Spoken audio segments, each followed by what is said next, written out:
Boa tarde, eu sou José de Arimateia Cunha Filho. Estarei ministrando hoje a aula para vocês de avaliação respiratória. Okay? Iniciaremos com alguns aspectos éticos e legais durante o atendimento. Okay? Algumas definições são importantes a gente mencionar para que a gente inicie as atividades. Conceito de ética. Ética é o modo de ser, é o caráter, né? Estuda os atos humanos, conscientes que afetam outros indivíduos, grupos sociais e até mesmo toda a sociedade. O que fazer e o que não fazer? Eu resolvi iniciar por alguns erros comuns de atrogenia também, para que a gente possa não permitir que essas falhas aconteçam. E o que a gente não pode deixar de fazer, o que a gente pode fazer. Algumas definições é importante lembrarmos de erro de iatrogenia, como imprudência, ausência do devido cuidado, é fazer o que não deveria ser feito. Negligência, ausência de cuidado razoável exigido, a omissão da conduta esperada, recomendável, é não fazer o que deveria ser feito.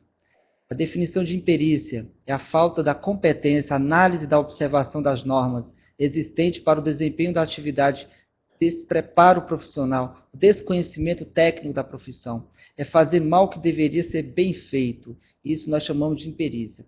Também alguns outros autores, apenas como um resumo rápido, continuando, a negligência é a síndrome do cansaço, a imperícia é a síndrome do despreparo, a imprudência é a síndrome do desespero. Então, isso tudo, pessoal, a gente não pode deixar que isso aconteça, não. Temos que estar sempre lembrando dessas definições em todos os momentos da nossa vida, seja no trabalho, seja no nosso lar, seja no trânsito, em qualquer circunstância. Okay? Prioridade durante o atendimento. O ABCD também sempre vamos estar falando do ABCD, que seja dentro de uma UTI, dentro de uma emergência, um CAIS, um CIAMES, no seu ambiente de trabalho, no hospital privado. O ABC ele sempre é importante para que você mantenha essa organização, essa estrutura de avaliação céfalo-caudal. Prioridades no atendimento. A obtenção e manutenção de vias aéreas livres, remoção de obstáculos à ventilação e início da ventilação e oxigenação, a interrupção da hemorragia e tratamento do choque se for necessário, avaliação completa do doente, atenção constante para a prevenção de lesões medulares e outros, okay? Objetivos a serem alcançados. Manter volumes e capacidades pulmonares, recuperar zonas pulmonares colapsadas, manter a integridade das trocas gasosas, facilitar o exudado pleural, prevenir o acúmulo de secreções brônquicas, favorecer o aumento da mobilidade torácica, manter o equilíbrio da relação ventilação e perfusão, melhorar a captação de oxigênio e a eliminação de CO2. Essa é a nossa função primordial do aparelho respiratório. Tá? Lembrando que nas vias aéreas a gente precisa também recordar alguns aspectos de materiais, equipamentos necessários, que estaremos falando mais à frente, como luva, máscaras, guedel, o posicionamento correto para realizar o procedimento dentro das normas. Tá? Continuando na prioridade do atendimento. Erros comuns, inobservância das prioridades, erros na execução de procedimento, subordinação de condutas urgentes e exames complementares que devem ser realizados, inobservância de cuidado de asepsia no procedimento invasivo, o risco de uma infecção cruzada é muito grande. Tá? Lembrando da reanimação cardiorrespiratória, a cadeia de sobrevivência, o acesso rápido, fazer a comunicação correta, direta, se necessário também fazer uma reanimação cardiorrespiratória. A desfibrilação é importante na sua unidade ter um desfibrilador, você saber como utilizá-lo. O ACLS, as normas, diretrizes, dentro dessas condições de cursos de treinamento, você tem que seguir uma padronização. Uma pessoa na sua equipe não pode fazer diferente da outra. Você tem que ter uma padronização. E a partir daí você vai ter algumas flexibilidades, né? Mas tem que ter um programa, ok? Lembrando que no início é importante a hora ouro do atendimento, principalmente para se evitar injúria cerebral. Lembrando que de 0 minutos até 4 minutos, você tem a cassação, a cessação da respiração e circulação. De 4 a 6 minutos, você já começa a ter dano cerebral. E a partir de 10 minutos, você já tem morte de células nervosas. Então, é importante lembrar que a hora ouro ela é fundamental. o início do atendimento ele tem que ser rico de informações. Tá? A monitorização ela se inicia desde o momento que o cliente ele chega até você. Antes de entrar mesmo na sua porta do consultório, antes de chegar até a triagem, como ele chegou? Ele chegou até você de que forma? De cadeira de roda, de muleta? Ele chegou sendo carregado por alguém? Ele chegou andando? Como que ele chegou até você? Isso tudo você já vai monitorar do momento que ele chegou até a sua alta, né? Os parâmetros subjetivos de espineia, níveis também de padrão de desconforto, nível de consciência, alguns parâmetros objetivos que você está vendo também, frequência respiratória, frequência cardíaca, pressão arterial, isso tudo é monitorado, isso tudo é conseguido fazer com que gere números, tá? Parâmetros ventilatórios, gasometria arterial, se for necessário também realizar, uso de musculatura acessória, o paciente faz muito esforço respiratório, ele faz uso de tiragem intercostal, fúrcula, ele realiza um trabalho respiratório intenso, o gasto de energia é muito grande. Bem, então vamos lá iniciar com uma fisiologia respiratória. A respiração ela proporciona ao corpo um meio de efetuar as trocas gasosas, né? Você vai captar oxigênio e tentar eliminar CO2, é isso? Nós precisamos compreender bem as três funções básicas, que é a ventilação, a perfusão e a difusão. As funções básicas, que são essas três, né? A ventilação, é importante você lembrar que é a entrada e saída do ar. Por diferença de pressão, o ar entra, a pressão atmosférica, que ela é maior do que a pressão na boca, que é maior do que a pressão transpulmonar, que é maior que a pressão alveolar. Por diferença de pressão, você tem uma pressão negativa, aí o fluxo de ar entra. Por diferença de pressão também, o fluxo de ar vai realizar sua exalação. Durante a inspiração, nós temos contração ativa dos músculos respiratórios. Nesse caso, vou estar mostrando para você, você tem, anatomicamente, nas vias aéreas altas, nariz, porta de entrada e saída do ar, contém pelos que servem de barreiras, função de filtração, umidificação, aquecimento. Okay? Nós temos também a via de condução da traqueias e broncofonte direito e esquerdo e suas ramificações. São vias de condução do ar. Nós temos o sistema que também é constituído ainda, o sistema respiratório. Nós temos a árvore brônquica, nós temos os bronquíolos terminais, os sacos alveolares, aí já são zonas de troca, de difusão. Okay? Nós temos os bronquíolos terminais, nós temos os alvéolos, sacos alveolares, onde vai ocorrer a difusão facilitada. Tá? O movimento inspiratório ele vai ocorrer ativamente na ins e passivamente na exalação. Na inspiração, a entrada do ar para os pulmões, o ar com alta concentração de oxigênio e baixa concentração de CO2. E na expiração, nós temos alta concentração de CO2 e baixa concentração de oxigênio. A ventilação pulmonar, é importante a gente lembrar, como eu havia citado, por diferença de pressão o ar entra, inicia a inspiração, e por diferença de pressão o ar vai sair. Aqui mostra muito bem, nessa figura, o fluxo de ar para o interior dos pulmões. Você tem a contração da musculatura intercostal, a contração da musculatura diafragmática, o diafragma ele tenta descer, faz o movimento do quê? De alça de balde, o conteúdo do abdômen ele anterioriza, ele faz com que você consiga ter uma acomodação maior dessa insuflação do pulmão. Então é importante você compreender anatomicamente que às vezes a disfunção pode estar na mecânica do músculo torácico de bomba, pode estar também na condição da própria oxigenação, e o distúrbio também pode estar na própria captação, na difusão, né? Na perfusão propriamente dita. Então você pode ter lesões nessas estruturas, que acomete, que dificulta, que leva a uma injúria pulmonar.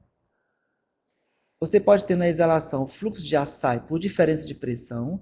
É importante lembrar que nesse momento o relaxamento do diafragma faz com que ele suba, permitindo o recolhimento do gradil costal, torácico, o músculo intercostal também. Essa volta do movimento do aparelho respiratório faz com que o fluxo de ar saia, por diferença de pressão também.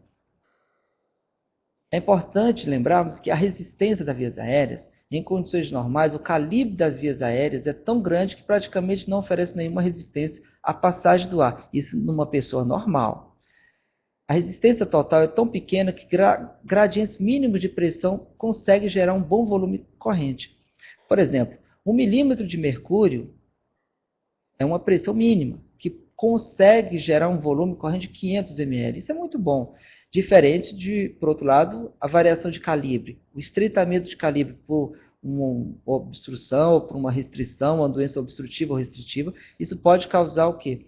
Uma concentração maior de CO2, ele não consegue eliminar. O paciente também ele pode apresentar uma crise de asma, bronquite, bronquiolite, bronquiectasia, isso tudo pode restringir a passagem desse fluxo de ar, tanto na ins quanto na expiração. Tá? Aqui só para recordar, só para lembrar um pouco, é importante lembrarmos que o consumo de oxigênio pelos músculos respiratórios entre fumantes e não fumantes. Nós temos os não fumantes, que você observa muito bem, que eles têm em 24 horas uma concentração mínima. Tá? E o fumante já tem uma concentração alta de consumo de oxigênio, consumo de energia. E isso não falando em exercício. Mesmo o não fumante fazendo exercício, o consumo dele é baixo. Não é tanto quanto um DPOC, um fumante, ele, durante uma atividade física, o quanto que ele consome é muito alto. Então, o gasto de energia é muito grande.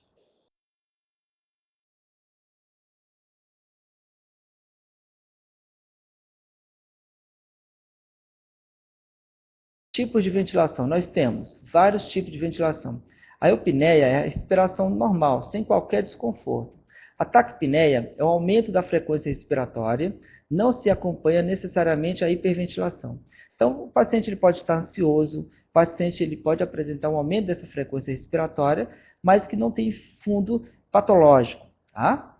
A hiperpneia, você tem um aumento do volume corrente, você tem frequência normal respiratória, mas a sua profundidade faz com que você aumente o volume corrente. Isso parece como se fosse vários suspiros em sequência, né? A hipopneia já é uma redução do volume corrente. Isso pode ser causa de lesão do sistema nervoso central, lesão lá no centro respiratório, ok? Hiperventilação, aumento da ventilação pulmonar a valores acima das necessidades metabólicas e suficientes para causar hipercapnia. Então, essa hiperventilação faz com que o paciente, por um mecanismo de proteção, de defesa, lá no centro respiratório, na área pneumotáxica, faz com que a frequência respiratória ela seja aumentada, okay? Para ele eliminar mais CO2. A hipoventilação, você já tem uma retenção de CO2. Você já tem uma diminuição da ventilação suficiente para causar uma hipercapnia. Se você retém CO2, você vai gerar o quê? Uma hipercapnia.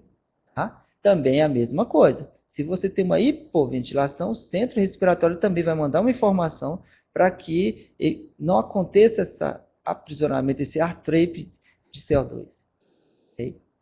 A apneia é a parada dos movimentos respiratórios. E dispneia é a respiração laboriosa. É a dificuldade respiratória dita pelo próprio paciente. O paciente, ele, de forma subjetiva, ele pode te relatar que está sentindo falta de ar. E de uma forma ativa, né, objetiva, você consegue visualizar essa falta de ar relatada pelo seu cliente.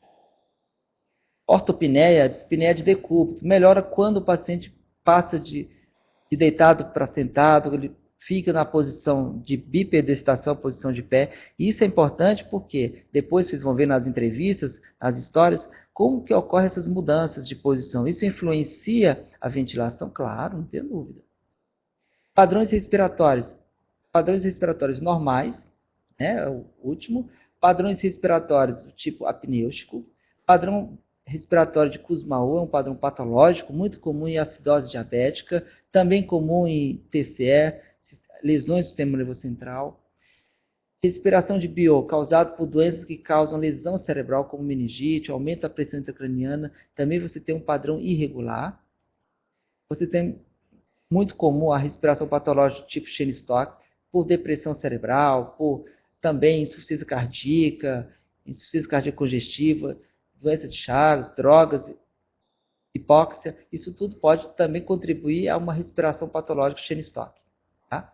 Aqui no centro respiratório é importante que o controle neural da ventilação faz parte de todo esse mecanismo de compensação, de defesa, de proteção.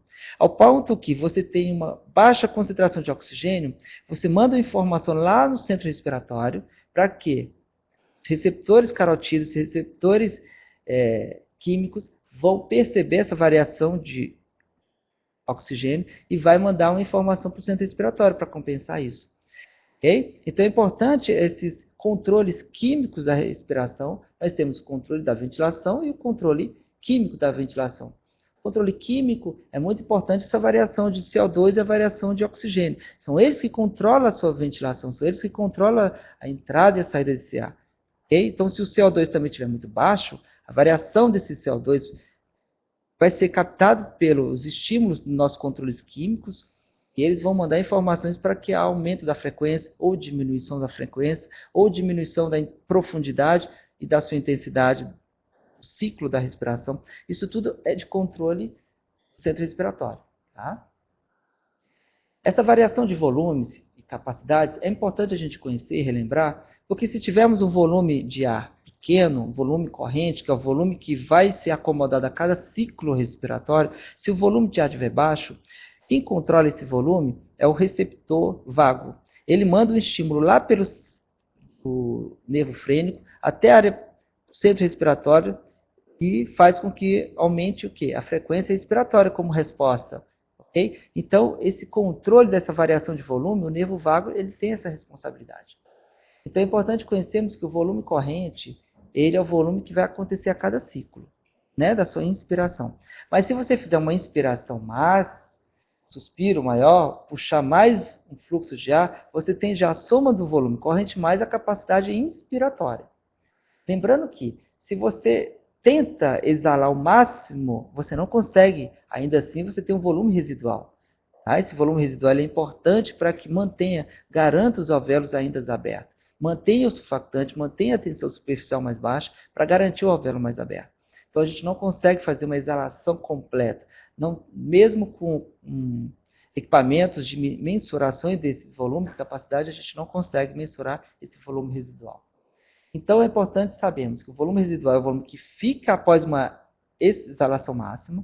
O volume de reserva expiratória, mais que você tenha a necessidade, você também vai ter um volume de reserva expiratória. Nós temos o volume de reserva inspiratória. A soma desses volumes, nós vamos ter o que agora? Capacidade pulmonar. Então, a capacidade pulmonar, nós temos divididos a capacidade inspiratória, que é a soma do volume corrente, mais a capacidade inspiratória, nós temos a capacidade inspiratória, nós temos a capacidade residual funcional, que é o volume residual, mais o volume de reserva ex. Tá? Okay? Só para lembrarmos. E a soma de todos esses volumes e capacidades, nós temos a capacidade pulmonar total. Aqui um volume de reserva índice, a inspiração máxima, agora um volume corrente normal, agora um volume de reserva ex, e agora um volume residual, que ficou após uma exalação máxima. Tá? Nem todo o ar mobilizado na ventilação pulmonar será eficaz para a troca gasosa. Isso é igual ao espaço morto. Okay? Aqui para mostrar para vocês que a influência da umidade da temperatura na via aérea, ela também contribui para a sua proteção, para o seu clearance, o transporte mucociliar. Okay? Se você tem, por exemplo, uma desidratação, você tem um resfriamento, você não consegue fazer um clearance correto, você começa a ter um enfraquecimento, um prejuízo no deslocamento desse muco. O funcionamento desses cílios vão estar um pouco o quê? Alterado. Tá? Então, nós temos nariz e boca, faixa de temperatura de 20 a 22 graus, a umidade relativa de 50, a umidade absoluta de 10. Já na traqueia, há um aumento da temperatura de 32 a 35 graus. Já na umidade relativa é 100% e a umidade absoluta de 36 a 40%. Isso é importante você saber. Por que a gente necessita de utilizar em alguns momentos o umidificador? Tá? A parede bronquial, nós temos aí recoberto de cílios que se projetam no topo das células epiteliais e tem como função a eliminação de partículas de muco.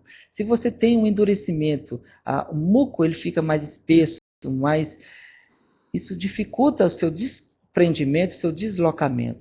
O paciente vai começar a tossir bastante, uma tosse seca, uma tosse que ele não consegue eliminar. Ele te relata que ele tosse, mas a secreção não sai, fica presa. Então é importante sabermos se esse paciente está bem hidratado, se ele está bem, se a condução do tratamento dele está correta, tá? Aqui nós temos a influência da umidade ainda e temperatura na depuração do muco ciliar, mostrando o movimento do batimento dos cílios. Ele tem sempre o mesmo sentido, a mesma direção, ok? Aqui a depuração mucociliar enfraquecida, você tem retenção de secreção, produção de secreção, a ausculta pulmonar vai estar prejudicada, vai estar reduzida ou com presença de estertores finos e grossos, que estaremos comentando agora na frente. Vai ter o aumento de quê? De falta de ar, o paciente vai ter trabalho respiratório muscular maior, ele vai reter CO2, pode fazer narcose, deprimir o centro respiratório. Quer dizer, toda a qualidade dele de vida naquele momento vai estar prejudicada. Tá? A tosse expectoração, isso é benéfico, a tosse faz bem, a tosse é uma defesa do pulmão, a tosse é um mecanismo de proteção. Tá? Nós temos receptores pulmonares irritativos de estiramento que fazem com que você tenha uma aceleração de fluxo, fazem com que você tenha uma tosse eficaz, uma tosse efetiva, para que você consiga retirar aquilo que está desencadeando o componente irritativo. Okay? A frequência da tosse, a intensidade, a sua relação com o decúbito, o período de ser uma tosse seca, produtiva, isso tudo a gente tem que observar e estar questionando ao seu paciente. A expectoração, volume, cor, odor, consistência, estaremos falando isso mais à frente. A tosse nós temos na fase inspiratória, uma inspiração profunda, você fecha a glote e a pressão de aceleração é muito grande. Na segunda fase, contração, músculos expiratórios, mas o aumento da pressão intratorácica faz com que você atinja uma velocidade de mais de 160 km por hora. A velocidade de aceleração de fluxos é muito alta. Então é importante sabermos que a tosse ela é necessária, ela é fundamental. Ela é um mecanismo de proteção. E na fase 3, a abertura da glote e a saída do ar. Muito rápido. Tá? Não vamos segurar a tosse. A gente tem que fazer com que o componente irritativo ele seja eliminado. Perguntas sobre a tosse comuns que vocês devem fazer em qualquer condições. A tosse ela é produtiva? Se é crônica, alterou-se recentemente? O que a fez melhorar ou piorar? É intensa? Interrompe as atividades? A pessoa não consegue fazer nada? A tosse ela é tão constante, é tão irritativa, que isso atrapalha nas suas atividades? Ela é seca, entrecortada, produtiva, tem muco. Quanto desse muco? A coloração desse muco? A que hora do dia ocorre essa tosse? Ela é mais à noite? Ela é mais durante o dia? Considerações especiais em crianças. Tosse de cachorro indica croup. Tosse não produtiva ela pode indicar obstrução, asma, pneumonia. Tosse produtiva ela pode indicar asma ou fibrose cística. Tosse não produtiva pode indicar obstrução por corpo estranho, otite média, aguda também pode causar isso. Okay? Expectoração é a expulsão pela boca de material procedente das vias respiratórias, acompanhando justamente pela aceleração de fluxo. Tá? A característica semiológica, nós temos características macroscópicas e características microscópicas. As características macroscópicas, aquilo que é visível ao olho humano, nós temos a quantidade da secreção, o aspecto mucoso, purulento, ferruginoso, hemoptóico, o cheiro. Aspectos microscópicos seria já a quantidade celular, exames microbiológicos, microtóxicos, né? Que é importante a gente confirmar a sua suspeita durante a avaliação. Perguntas sobre o escarro, também é fundamental você não deixar de lembrar dessas perguntas. Qual a quantidade de escarro produzido em colheres de chá ou outra medida comum? Você tem que sim perguntar e saber quanto mesmo, se é pequena, média ou grande quantidade. Qual a cor, a consistência do escarro?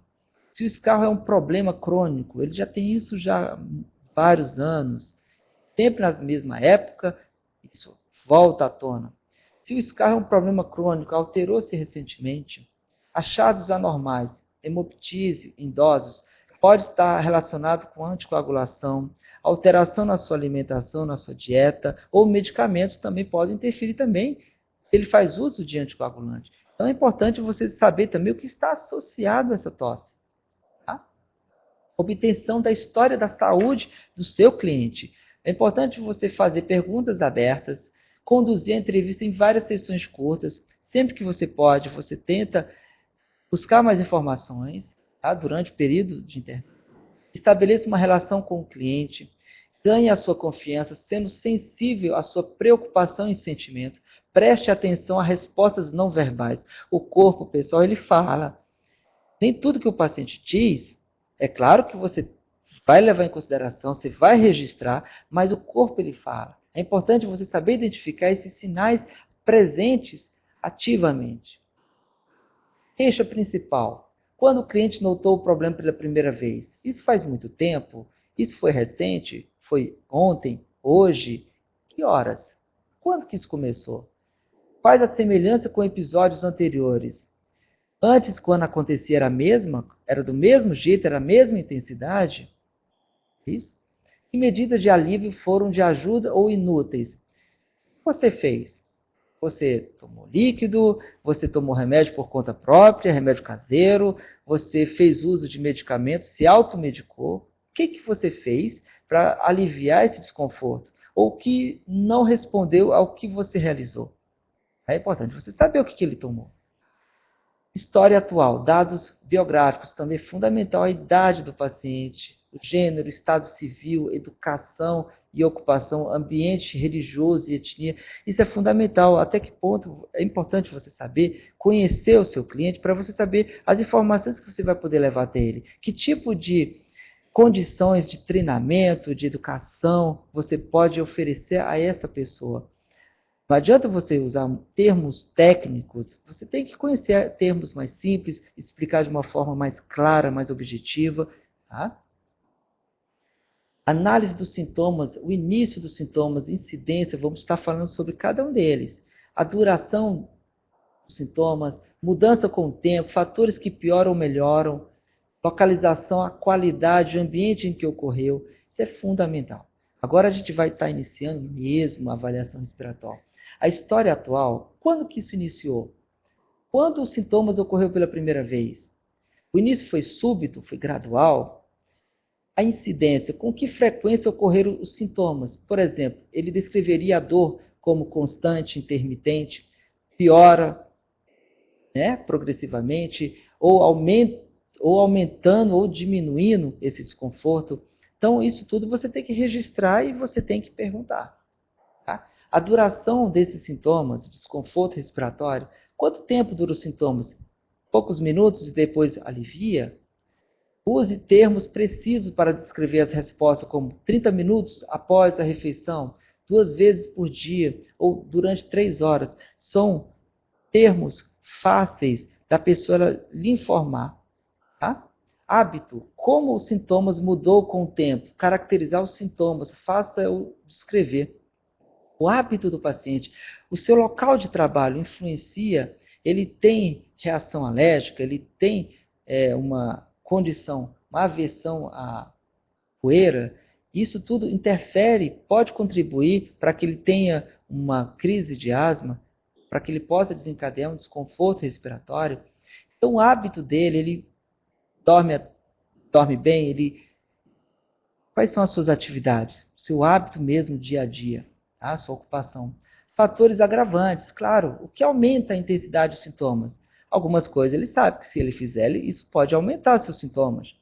Exemplo, por quanto tempo o quarteirão ele pode andar antes de sentir falta de ar?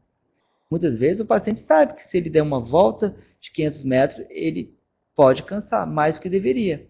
Então ele sabe até onde ele deve ir. Será que lá tem banquinhos, tem locais que ele possa sentar? Será que ele cansa com muita facilidade? Né? Fatores que aliviam também esses sintomas. O que melhora os sintomas? Verifique se ele tentou remédios caseiros, como medicamentos de vendas livres, né, em farmácias, terapias alternativas, e mudança na posição de dormir também influencia.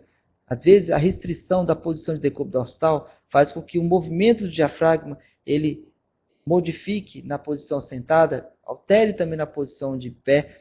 Então, às vezes, a posição influencia sim, né, a ventilação, a sua distribuição, a sua mecânica ventilatória. Fatores associados. Ocorreu outros sintomas concomitantes com o sintoma principal? Então, além do sintoma de falta de ar, de tosse, expectoração presente, outros sintomas também estavam associados? A fraqueza, dor de cabeça, né? Uma edema de extremidades, ok? localização, onde ele percebe os sintomas, ele pode apontá-lo, ele se irradia para outras áreas. Essa localização tanto é física, quanto também ambiental, que depois eu vou comentar com você. Ele tem que citar as localizações que é mais comum ele sentir esse desconforto respiratório. Será que é em casa, no trabalho? Será que quando ele está fazendo uma atividade física? Tá? Ambiente, onde ele estava quando o sintoma ocorreu pela primeira vez? O que estava fazendo? Quem estava com ele? A mãe estava com ele? O irmão estava com ele? Quem estava com ele na hora que ele desencadeou a crise? Importante você fazer um mapeamento da família também. Okay? Não se esqueça de documentar todos os achados. Um cliente com distúrbio respiratório ele pode queixar-se de falta de ar, de tosse, expectoração, sibilo, dor torácica. Quer dizer, a queixa ela é grande. Tá? O exame físico, nós temos inspeção, palpação, percussão e ausculta. Muito importante a gente conhecer cada etapa do exame físico. A inspeção ela é estática e dinâmica. A inspeção estática, o paciente está parado. Você está olhando para ele, é a forma como ele se encontra, é a forma do tórax, é o que você está visualizando na sua vias aéreas alta. Ele está com presença já de obstrução visível na cavidade nasal. Ele está com muita secreção escorrendo. Anormalidade torácica, isso é visível. Cicatrizes no corpo, no tórax. Incisões cirúrgicas recentes, presentes. Drenos, coloração da pele. Isso tudo é uma inspeção estática. Inspeção dinâmica, você já tem presença de movimento respiratório, né? A amplitude, a frequência respiratória, a mobilidade torácica, a expansibilidade torácica está simétrico ou assimétrico. Às vezes você tem um tórax expandindo mais e o outro lado menos. Você tem uma assimetria. Esforço respiratório, o paciente demonstra sinal de uso de musculatura acessória. Isso mostra nitidamente, de uma forma ativa, que o paciente realmente ele está em franca insuficiência respiratória, o paciente está com, não só com queixa, mas ele apresenta os sinais de desconforto respiratório. O ritmo respiratório pode estar alterado, pode estar patológico ou pode estar normal também. Aqui, durante a inspeção, o paciente ele está deitado, mas também é muito importante você posicionar o paciente de forma confortável, conduzi-lo até um local que ele possa sentar. A posição sentada alivia, diminui um pouquinho a influência do peso do coração, né, na estrutura do aparelho respiratório. Então, você sentado consegue ter uma exploração melhor do aspecto, né, tórax e vias aéreas altas. Tá? O paciente ele vai estar desnudo, né, na altura da cintura até vias aéreas altas. Tá? Aqui você observa se o paciente tem simetria de tórax, se o peridomínio da respiração é mais superficial ou se ela é mais diafragmática. Tá? Padrões ventilatórios é a forma que se processa a ventilação pulmonar, levando em consideração o ritmo, profundidade e o trabalho respiratório. Então, o padrão ventilatório é extremamente necessário você relatar. Se está normal, como é que está esse padrão? E se estiver patológico, que tipo de alteração patológica está presente? Alteração na forma do tórax, inspeção do tórax, se o tórax é em tonel, se o paciente tem uma cifoescoliose, como vocês estão vendo, pectus carinatus, pectus scavatum, se o paciente tem esse achatamento do externo, isso também pode ser tanto adquirido quanto genético. Tá? Continuando a inspeção, veja que é nítido a alteração, a deformação torácica. Tá? Agora, percebe-se bem o aumento do diâmetro antero-posterior do tórax, a deformidade torácica. Isso tudo, com certeza, vai trazer alterações na sua ventilação, na sua oxigenação. Tá? Aí nesta foto mostra nítido a cianose de extremidade labial, né? Outra cianose ainda de extremidade. Agora extremidades de dedos, percebe que está arroxeada, a cianose presente. Paqueteamento, né?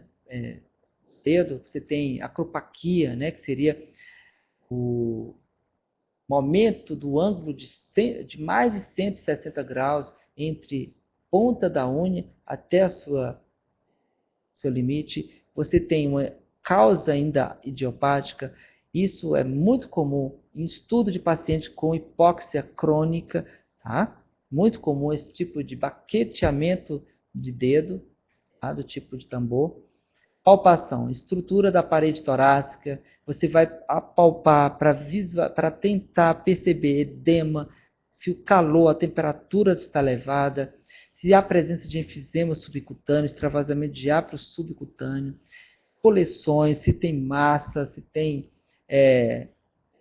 rigidez, tá? A expansibilidade, se tem diminuição da expansibilidade unilateral, se é bilateral, a mobilidade torácica pode estar diminuída ou aumentada. Sentir também o frêmito tóraco-vocal, que seria a vibração do deslocamento do fluxo desse ar na parede respiratória. Tá? Continuando na palpação. Identificar áreas sensíveis ao toque, avaliar qualquer anormalidade encontrada, sinta sempre o frêmito tóraco tátil, observar a numeração da identificação onde você deve fazer a palpação, tanto anterior quanto posterior. Caso o paciente não consiga, se faça, mude de decúbito, de dorsal para decúbito lateral e avalie, explore o máximo que você puder o seu paciente. Tá? Ok? Avaliação, percebe que o paciente, o profissional ele se posiciona posteriormente para avaliar, neste momento, a expansibilidade torácica do seu paciente.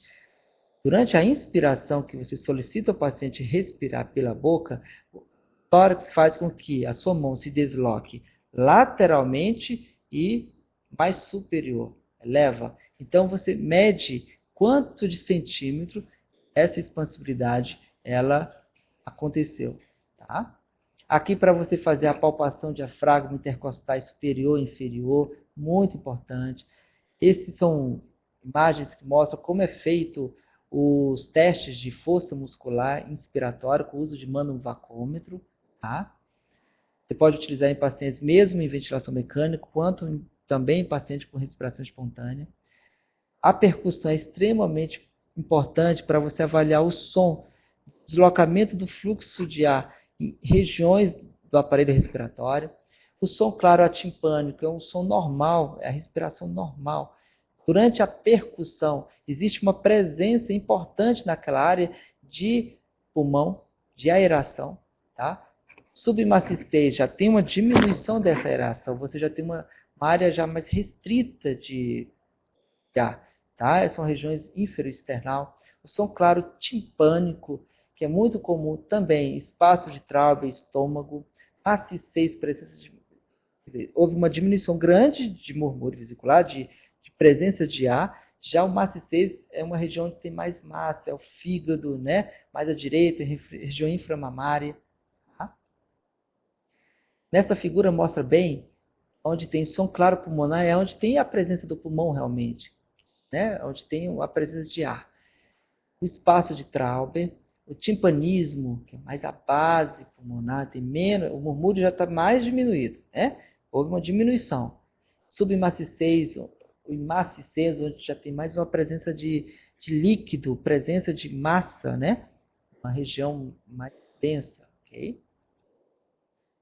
A percussão é importante você seguir esse passo a passo, o plano que você está fazendo a percussão, quais são os músculos que você está fazendo a percussão, se tem ali derrame pleural ou pneumotórax, o que que tem?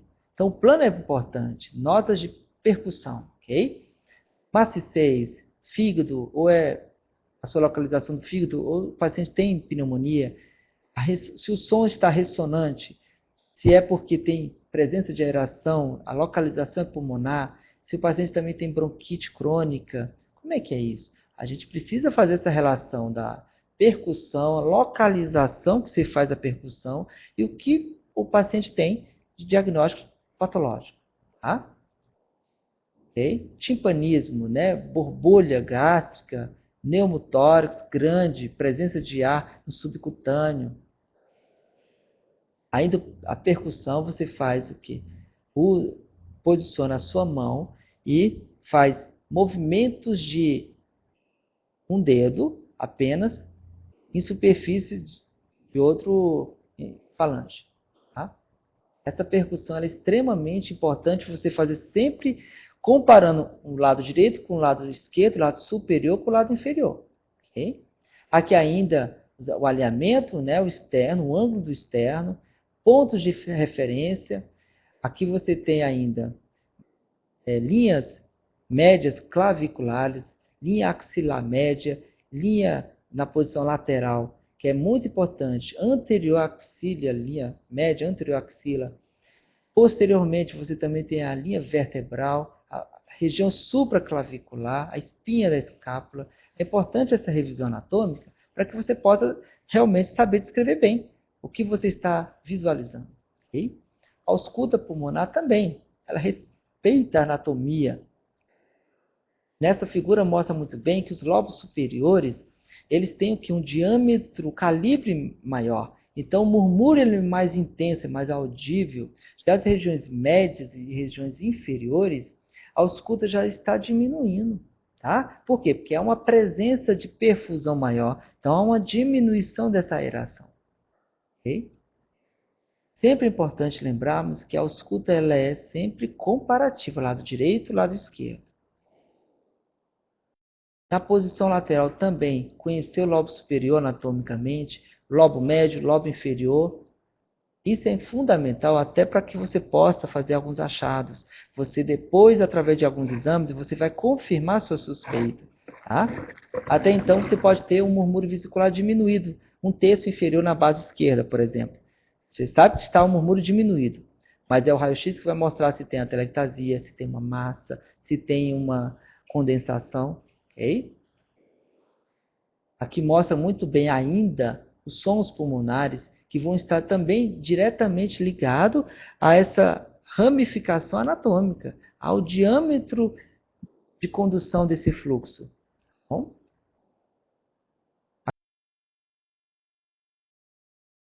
Aqui nós temos alguns sons patológicos, né, que nós chamamos de ruídos adventícios. Sibilância, nós temos um estreitamento da saída do ar, do fluxo de exalação. Tanto pode acontecer na saída, de origem de broncoespasmo, também pode acontecer na inspiração com presença de secreção quadro infeccioso. Okay? Então aí você vê bem o pulmão, bastante comprometido. Tá? Ainda visualizando agora, crepitação.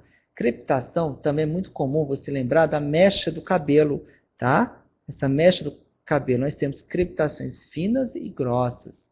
Essas crepitações finas, elas são muito comuns na base pulmonar, onde o estreitamento do diâmetro dessas vias, elas são menores. Então, nessas regiões, o estreitamento faz com que você ouça bem as crepitações finas. É muito comum em edema agudo de pulmão, paciente com insuficiência congestiva, pneumonias de base, tá? Como mostra nessa imagem. Okay? Aqui mostra o lobo médio direito comprometido. A ausculta nessa região vai estar presente um murmúrio vesicular alterado, vai ter um estertores de médios calibres, tá?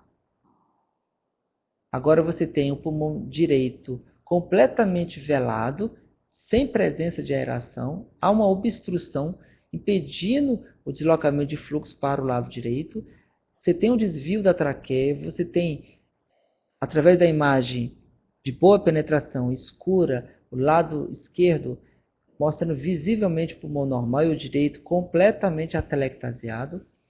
Já na figura ao lado, você tem já a reversão dessa telectasia, desse colabamento, aí você já tem um pulmão normal. Tá? Aqui mostra uma fotogrametria respiratória, outras ferramentas de medidas do aparelho ventilatório. Tá? A ausculta pulmonar mostrando muito bem que ela sempre tem que ser presente de comparação direita e esquerda. Sempre utilizar todos os equipamentos de proteção individual e coletivo, se necessário, para uma boa avaliação. A ausculta pulmonar, nós hoje dividimos em ausculta pulmonar em regiões. Tá? Nós temos o muro vesicular, ela pode estar diminuída difusamente, ela pode estar diminuída em regiões. Por exemplo, doença, distúrbio ventilatório restritivo, você tem regiões com murmúrio diminuído. Já em distúrbios ventilatórios obstrutivos, você já tem uma diminuição do murmúrio vesicular de forma difusa. Tá? Aqui nesse quadro mostra bem que os roncos são estertores de grossos calibres, mais presentes em vias aéreas de grossos calibres. a presença de secreção na inspiração e na expiração. Nós temos os sibilos, que também são estertores, também podem acontecer na inspiração e na expiração. Se for na ins e o paciente tossir, tiver deslocamento de secreção e após a tosse há um alívio, o murmúrio está mais audível e a exalação, a presença ainda de sibilos, é porque aí é de origem mais secretiva. Se a secreção ela não blocou, não há presença de secreções presente na inspiração, aí você tem um broncoespasmo que ela é mais expiratória, é mais uma restrição expiratória. Tá? E aqui o paciente tem tosse, sibilos expiratório, pode ter tosse, modifica ou desaparece. Se sim, é porque é secreção. Se não, é porque é broncoespasmo. Aí o paciente vai ter que fazer aerosol, vai ter que fazer inaloterapia. Okay? Aqui ainda, na inspiração, estertores grossos, estertores médios, estertores finos. Então isso é muito importante você conhecer a anatomia, porque é isso que vai te direcionar como que você vai fazer o seu registro. Os estertores finos são mais predomínios nas bases pulmonares. Então você já vai suspeitar de uma congestão, de um edema agudo de pulmão, de uma pneumonia. Tá? Agora, se o paciente tem estertores grossos, calibres, mais audíveis em regiões em ápice, o diâmetro da passagem do fluxo já é maior. Então você consegue também suspeitar de algumas disfunções que podem ser confirmadas depois através dos exames. A característica da secreção do muco, veja bem, espumosa, serosa, doença alveolar, má mecânica, aquosa, presença de líquido, mucosa, né? Pode ser de uma origem ainda a definir. Mucofibrilar purulento, quadro infeccioso. Então, a cor da secreção, ela descreve se o paciente está respondendo bem ou não ao tratamento. Tá?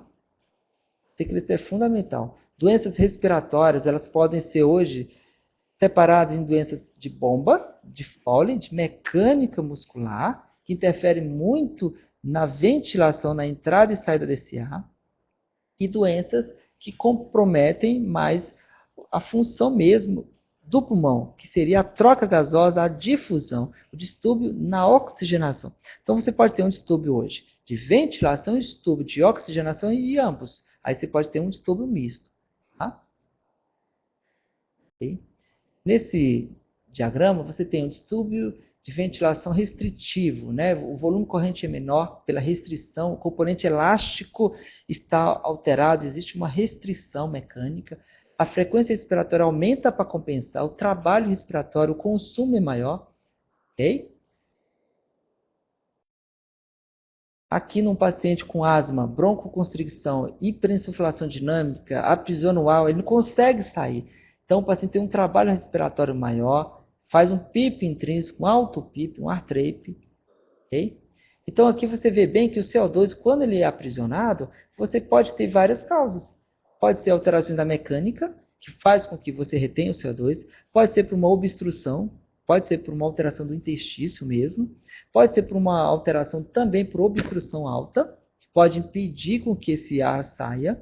Então você tem um ciclo de distúrbios em cadeias que vão se só aumentando. Por isso a importância de você resolvê-lo o mais rápido possível. Aqui, como eu havia citado, as alterações restritivas e obstrutivas. Complacência. Complacência é a acomodação do volume de ar a cada inspiração. Você tem uma variação de fluxo por tempo, você tem um volume dividido por uma pressão. Então, essa complacência, que é a distensibilidade de deformação para acomodar um volume de ar, ela vai estar alterada na presença de doença pulmonar. Ela pode estar reduzida, a resistência à passagem desse ar pode estar aumentada, tá?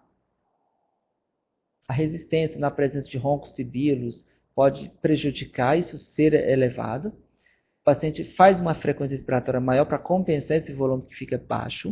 O volume corrente fica menor, o pique fluxo de entrega, o rise time, fluxo de inspiração também vai estar prejudicado. O paciente fica querendo puxar ar e o ar não chega pela obstrução, pela restrição. Tá? Okay? E aqui nós temos algumas formas, né, de tratamento. Você pode ter o recurso, você pode ter um serviço de apoio da equipe da fisioterapia, ou se for necessário realizar um procedimento de higiene brônquica de aspiração, oro ou nasotraqueal. E aqui algumas referências. Então, veja bem, estaremos futuramente falando daqui a alguns dias de oxigenoterapia, depois de trauma de tórax, tá? E de doenças pulmonares, propriamente dito. Eu queria muito agradecer a todos vocês pela presença e qualquer dúvida, entre em contato, tá? Muito obrigado e até a próxima.